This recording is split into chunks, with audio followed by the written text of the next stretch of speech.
Ал енді қыздар, құрақты тігіп болдық. Оюды тігіп болдық. Ұзын 2,80, 2,20 ұзындығы, ені 80 көрпеше тігетін болсаңыздар, осындай құрақтан 14 блок, оюдан 14 блок тігіп алу керексіздер.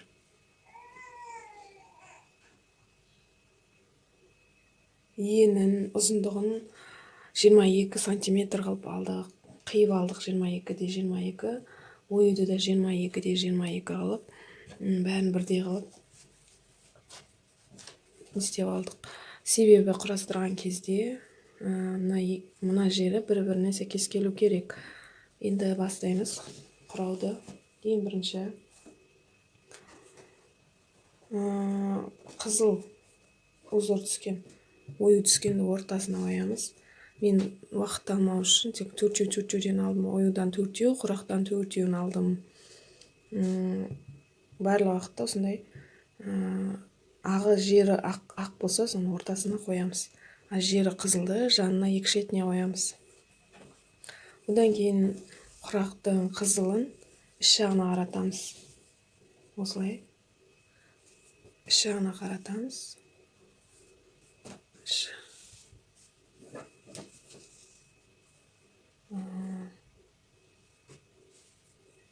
Жағына қаратамыз.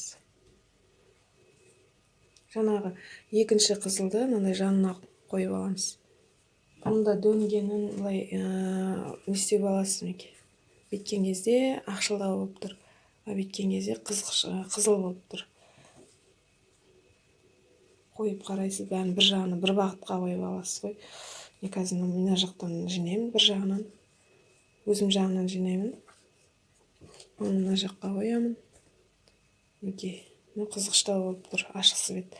Ашық свет жағын мен өзім жағынан жинаймын. Мына басына қоямын. Сіздер бұны қоймайсыздар, бірінші до конца 7 блокты қойып аласыз. 6 блок ортасына, 7-ші блокты 2 бөліп, 2 шетіне қоясыз. Ал құрақты да дәл солай. Құрақты бөлмейміз. Былай 7 құрақ шыққанша, мына бір қатарына 7 блок, екінші қатарына 7 блок қойып шығасыз. Одан кейін мына жері қызыл, ортасы ақ түскенді екі шетіне қоямыз. Бұнда осылай несін көріп аламыз. Мен осылай қараған кезде ақшылдау болып тұр. Былай қойған кезде қызғыштау болып тұр. Мен былай қойып алам. Былай қойып алам. Осылай қоям.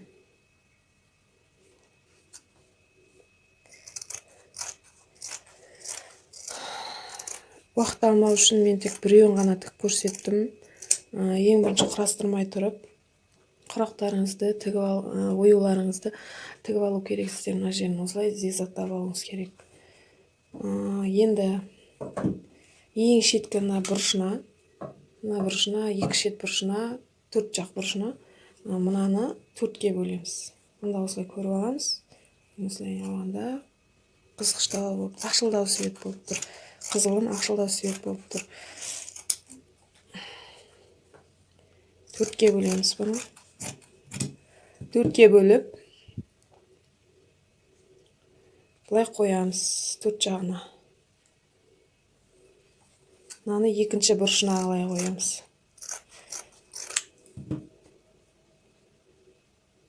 Былай қойған кезде ақшылдау свет беріп тұр қызылын. Міне осылай қойып алдық.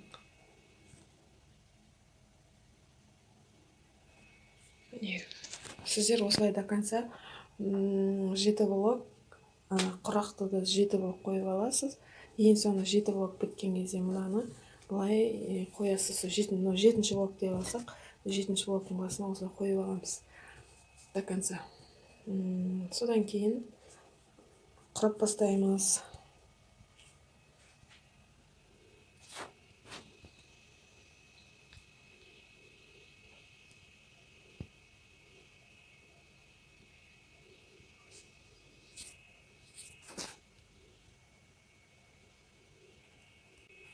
Ең бірінші құрау үшін мына жерін тігеміз.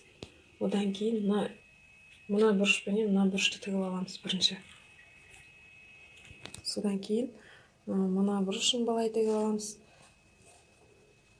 Одан кейін мына жерін тігіп аламыз. Мына жерін тігіп аламыз. Мына жерін тігіп аламыз. Осылай барлығын осылай тігіп шығамыз мына жерін. Одан кейін былай тігіп аламыз. Тігіп алғаннан кейін барып мына жерлерін былай ұзынша тігіп шығамыз. Ең бірінші мына жағын көрсетейін.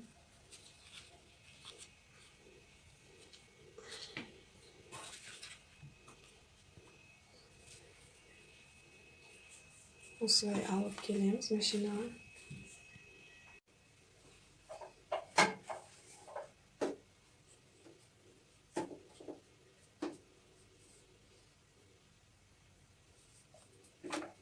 Астын, үстін қызыл жіппенен сабақтап аламыз.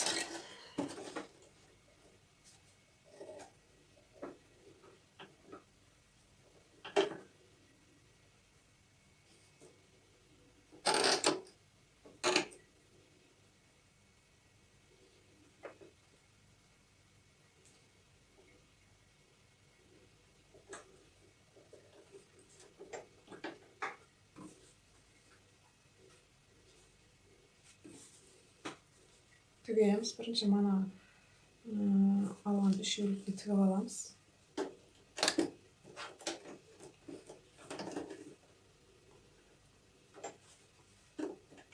Ең бірінші тікпей тұрып, бастаған кезде, тік бастаған кезде заклепка жасаймыз ізге, содан кейін алдыға артқа қарай заклепка жасап тігіп аламыз. Сонда мықты ұстап тұрады. Тігеміз енді.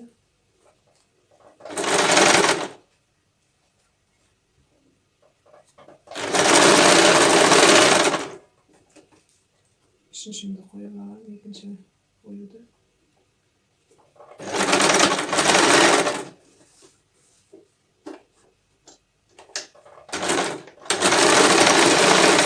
Заклепка жасап отырсаңыздар, мықты ұстап тұрады. Жіптеріңіз желбіреп кетпейді, жалбырап. Екіншісін қойып алам.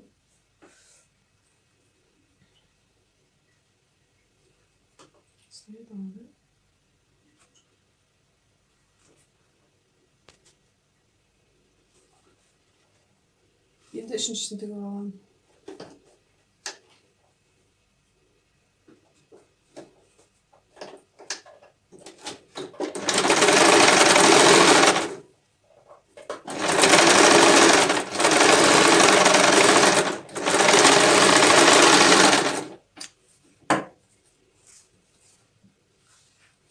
Осылай шықты.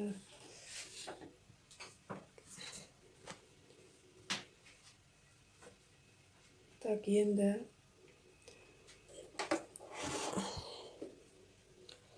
мына басын тігеміз. Одан кейін мына жерін тігеміз. Одан кейін ана бұрышын, одан кейін ана бұрышын тігеміз.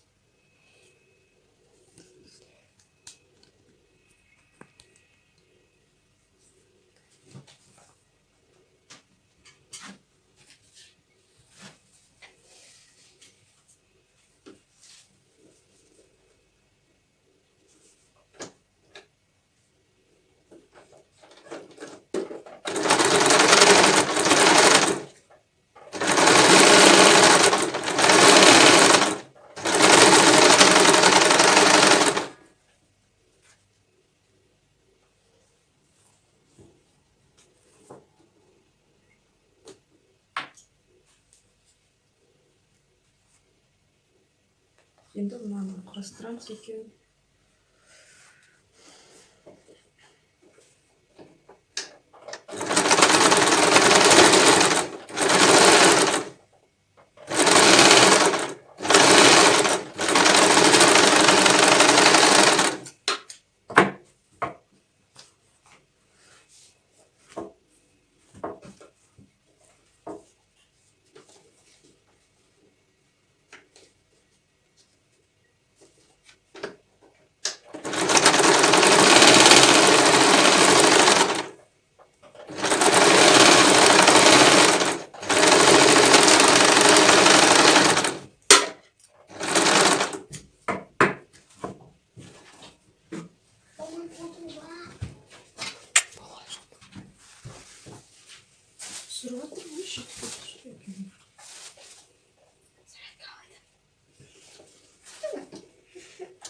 өзін бара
Енді мына жерлерін тік болдық. Мына жерін тік болдық. Мына жерлерін бәрін құрастырып болдық. Енді мына жерін тігеміз, былай тігеміз. Одан кейін былай тігеміз. Мына соңғы несін үлкен көрпеше тігетін болсаңыз, бұны соңында тігеміз, оған дейін. Былай блоктарды құрастырып болғаннан кейін, мына шай көрпеше болғасын, осыны тігіп аламыз. Құрастырып тігіп аламыз, мына айтқан жерімді. Заклепка жасап аламыз.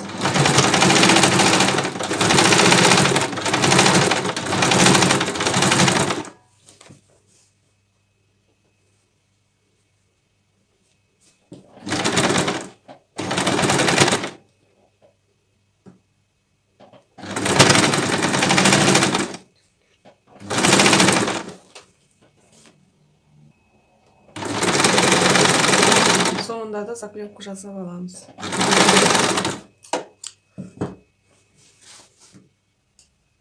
Тігіп алдық, екі шетін. Енді өлшеміз. Мына ұзындығы деп алсақ, енін өлшеміз, иә. Енін өлшеген кезде 60, почти 60, 80 болу үшін суын қиып аламыз. Суын 12-де алып қиып аламыз, себебі екі шетіне 1-1 сантиметр жібереміз. Мен алдын ала қиып дайындап қойдым. Осылай бірінші ұзындығына матаның ұзындығынан 12, енінің 12 сантиметр, ұзындығын 12 сантиметр қиып аламыз. Енін 12 сантиметр, ұзындығын 60 сантиметр қиып аламыз. 60 сантиметр қиып алып, 60 сантиметр тұр, қазір ұзындығы. Ұзындығын не істеп аламыз бірінші. Одан кейін енін қиып қойып аламыз басына. Бірінші ұзындығын қиып алдым. Ұзындығы деп есептейік. Мына көрпешенің ұзындығы, мынау ені. Ұзындығына суын қиып аламыз. Мысалы 2-де 20 болса, 2-де 20 қылып, 2 метр болады ғой, енді басын қоймай тұрған үшін. 2 болса, 2 метр шықса 2 метр, енін 12 сантиметр қиып алып, бұның да несін көреміз былай. Түгі төмен жатқан жағын бір бағытқа қоямыз. Мына жағын қоямыз. Мына жағына қоямыз. Осылай екі шетін тігіп аламыз енді. Екі шетін тігіп аламыз. Тікпей тұрып мен бірінші осылай ортасына екі шетіне осындай қыстырып аламын. Тіккен кезде жылжып кетпеу үшін. Осылай аламын да тігемін.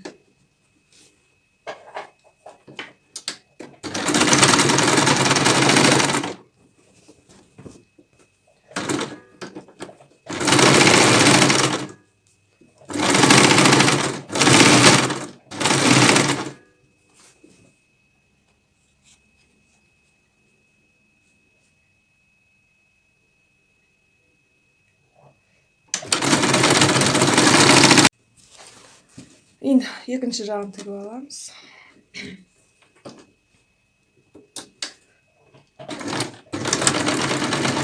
Заклепка жасап аламыз. Ұзындығын тігіп аламыз бірінші. Көрпешенің ұзындығы деп есептеледі.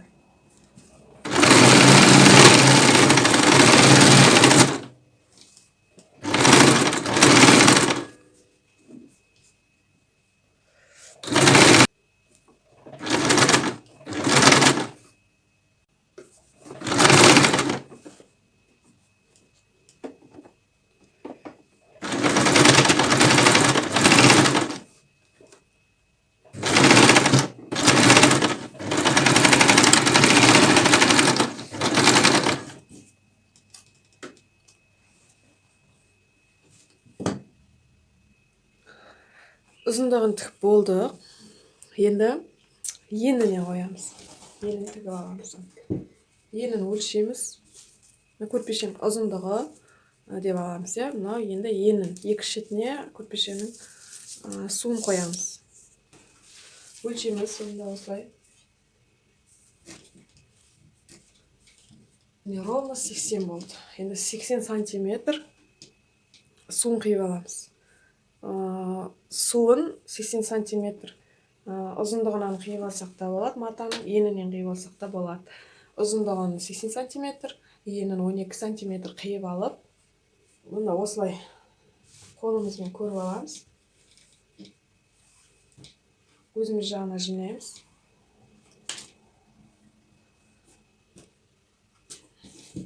Бір шетіне қойып аламыз.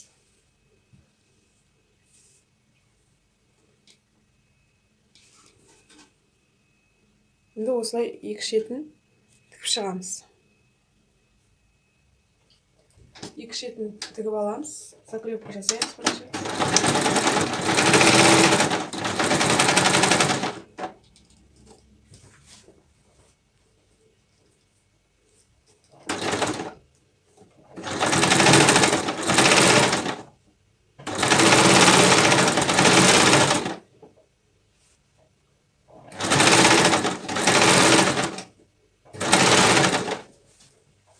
Матаның енінен қиып алсаңыздар да болады. Еніне, көрпешенің еніне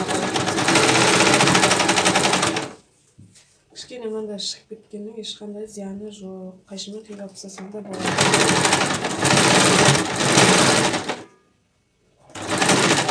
Ине қадап, осылай тартып, ауысып жатса тартып тік жібереміз.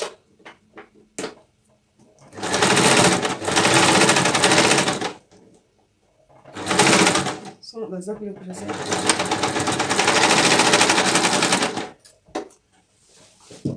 Екінші шетіне де осылай екі шетіне ине қадап алсаң да болады еніне.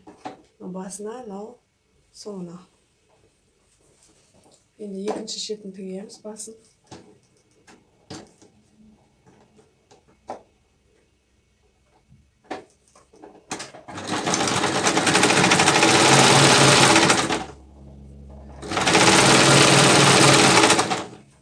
Үзіп салмасам, атым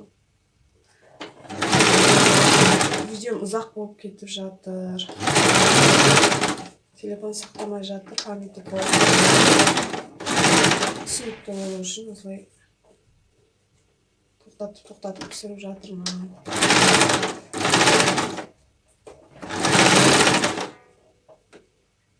Осылай екі шетін ұстап аламыз.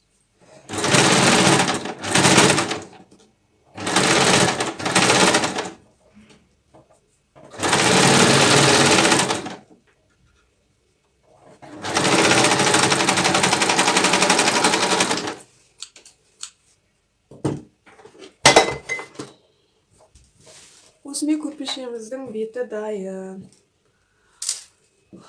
Енді астарын саламыз. Мынау беті көрпешеміздің. Енді мынау шай көрпе деп есептесек те болады. Мынау ені көрпеміздің, мынау ұзындығы деп алсақ болады. Сіз былай қарай жалғаймыз, осылай шеті болып жалғап аламыз. Сол кезде ұзын көрпеше дайын болады. Енді мына жерлерін қараймыз. Мына жер кішкене шығыңқырап кеткен, себебі менің құрағым мына жерлері сәйкес келген да, мына жер сәйкес келмеген. Себебі менің құрағым сәл ұзындау болған.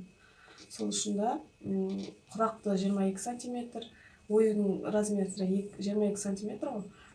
Құрақты да осының размерімен бірдей қылып, төрт жағын да солай 22 қылып келтіріп, қиып, тігіп аламыз құрақты. Сол кезде мынандай болып шығып кетпейді, бір-біріне сәйкес келіп, көрпешеміз әдемі болып шығады. Енді астарын саламыз.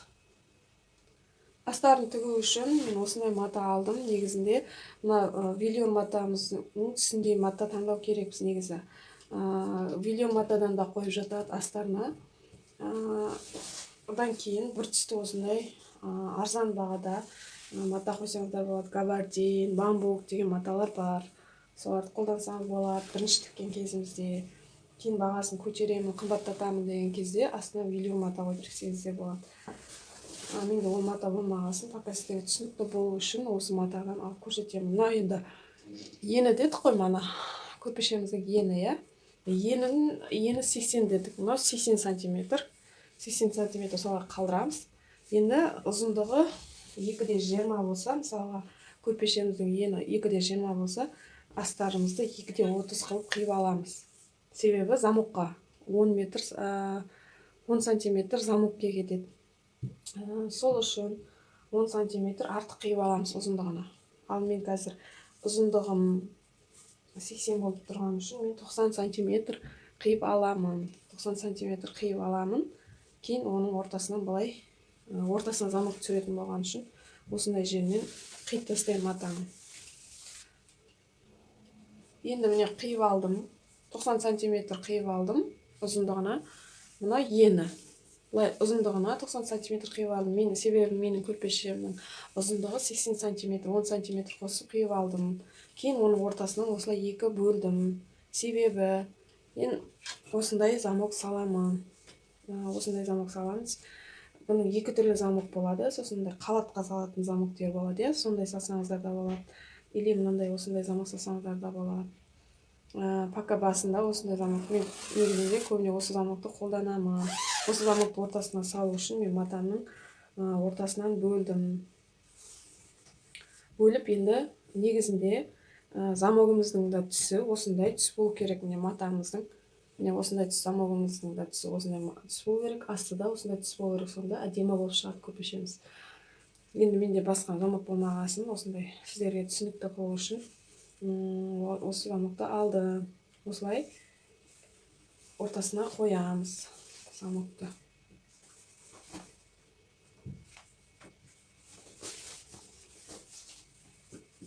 Осылай қоямыз. Енді тігеміз. Енді замок саламыз. 5 сантиметрде қайтарып алып, матамыздың замокты жиегіне қоямыз, қайтарған жеріміздің. Мына замоктың теріс жағы. Міне мына жағы замоктың. Ал оң жағы. Мен мына жағын қойып тігейін деп тұрмын. Замокты тігу үшін өзінің арнайы лапкасы бар. Негізінде мен қарапайым болса, ол машинканың лапкасын тіге беремін. Егер бар болса, сондай лапкамен тіксеңіздер де болады. Заклепка жасап аламыз.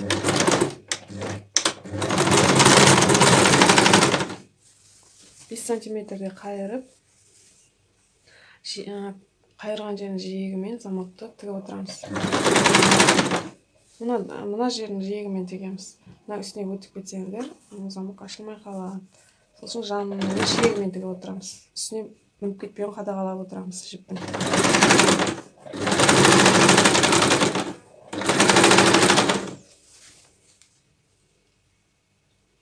Осылай тігіп аламыз. Қатты тіксеңіз секіріп кетеді машинка.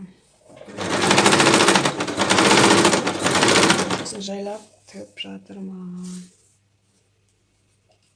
Осы мен үшінші тігуім, үші рет. Телефон памяті толып сақтамай жатыр. Баста сіздерде осындай келешекте осындай видео түсіреміз деген ойларыңыз болса, iPhone телефон алғанда качествосы да жақсы түсіреді. жасаған кезде менің телефоным монтаж жасаған кезде бұлдырап несін бір жіберіп, уже осы мен 3-ші рет түсіріп жатырмын видеомды.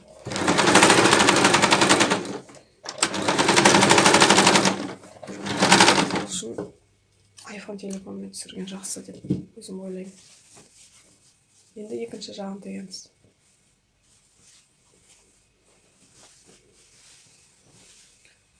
Екінші жағын аламыз.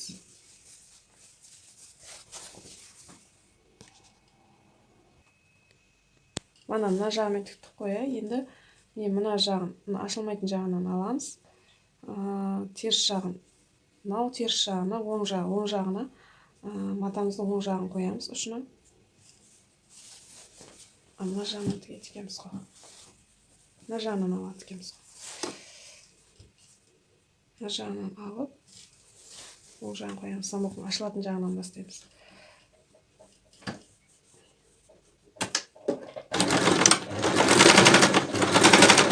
Оны осылай матаның жиегімен қойып тіге береміз. Екінші жағын.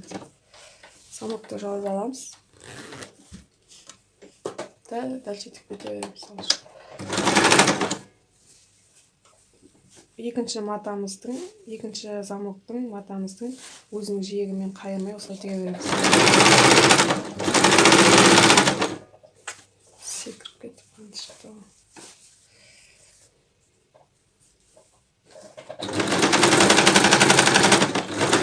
Жай тікпесем секіріп кетеді.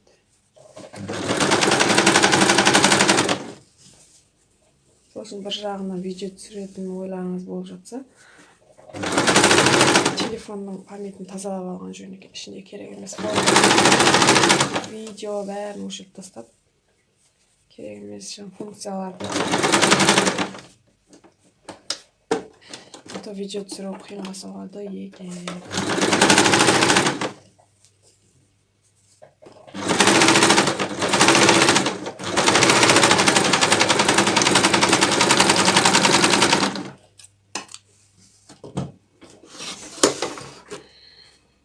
Замок тік болды. Міне осылай ашқан кезде міне осылай жасырын замокпай жауып тұрады матамыз. Замогымыз көрінбейді. Ашып көрсетейін. Міне осылай еніне осында 80 сантиметрлік замок алып салсаңыздар, көрпешеңізді полный жауып тұрады. Осындай ұзындығы 80 сантиметр замогын алсаңыздар болады. 50 сантиметрлігі, 80 сантиметрлігі бар замоктың.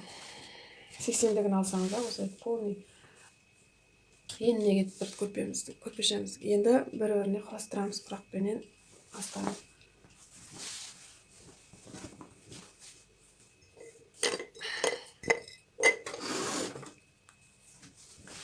Соңғы тіккен енімізді, еніміз былай ұзындығымыз аламыз. Көпеміздің мана тіккенімізді міне осылай еніне қоямыз. Еніне қойып, мана инелерімізді түйреп аламыз. Мінекей. Ұштарын тауып, ене түйреп аламыз. Сол кезде тіккен кезде былай жылжып кетпейді.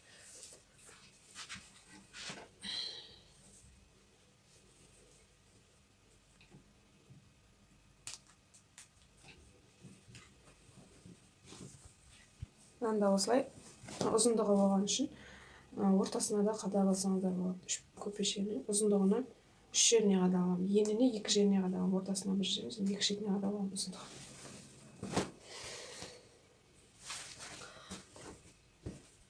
Енді 4-ші жағына қадап аламыз. Артық жерін қиып алып тастаймыз. Артық жерін қиып алып тастаймыз. Мана замок салдық қой. Содан қалған артығын қиып алып тастаймыз. Ұзындығынан қалған жағын қиып алып тастаймыз.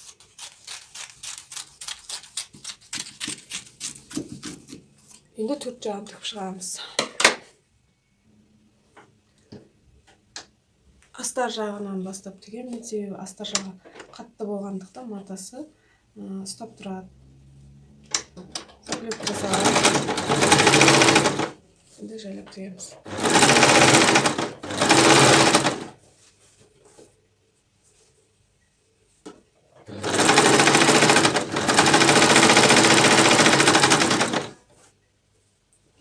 Сол манагы ине койгон жерибизден бустап алып бириктиремиз астын үстүн.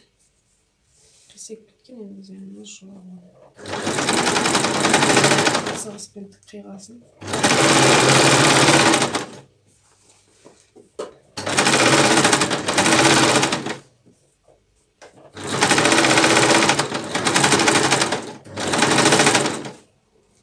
Тигизбен кетет мындай жерлери.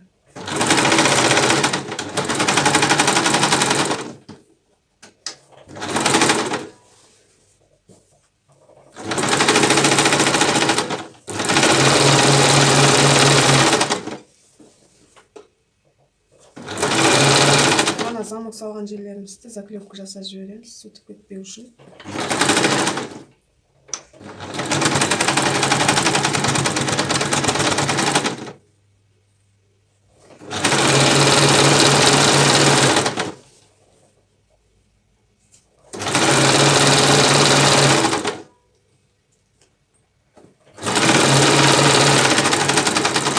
Осумен көрпешемиз бүтүп калды шамалап. Бастапкыда ушундай арзан мата койсоңдар болот. Арзан деп габардиндер арзан эмес, мыкты. Бир түстүү осундай габардин, бамбук деген маталар болот. Суну колдонсаңыздар болот. Бастапкыда сондай заказ жинаганча арзан баада коюп, матаңыз эсептейсиз го эndi канча кетет, не истейт.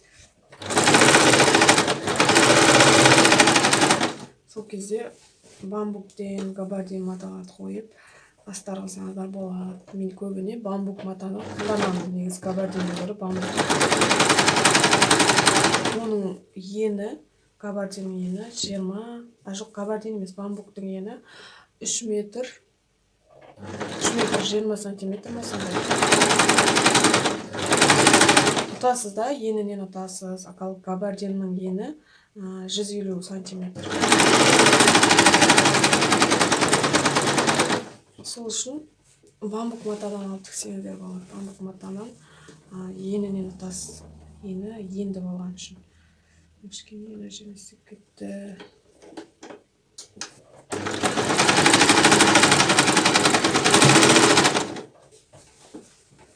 Замокту да осундай пока осундай замок салгандарыбыз дурус бастапкыда. Кейинен заказын көбөйүп багасын көтөрүп жаткан кезде андай калатка салатын замок алып салсаңыздар болот. Пока осу да жарайт негизинде. 80 сантиметрликтен алгандарыбыз дурус. Казыр канча мата кетет айтам деп едим казыр.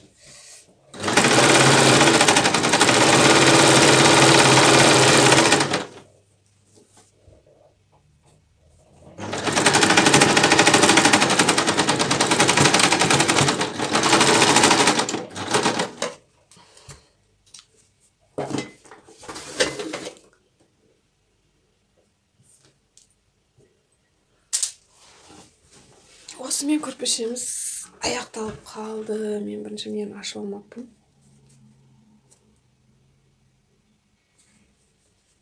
Мына ашып аламыз осулай. Замогубузду. Эми чыршан аударабыз.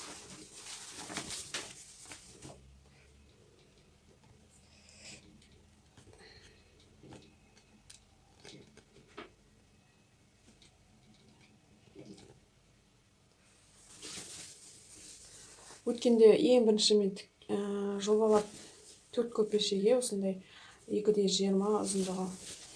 2,20 эмес, 2,30 болуп кеткен. 2 метр агын айвари түстөн алдым. 3 метр мындай жасылдан тиккем, ол жасыл түстөн алып тикем. Сол ошо бастапкыда 4 көрпешеге тигетін болсаңыздар, 2 метр ак айвари түсүнөн 3 метр жасыл түсүнөн алсаңыздар болот. Одан кийин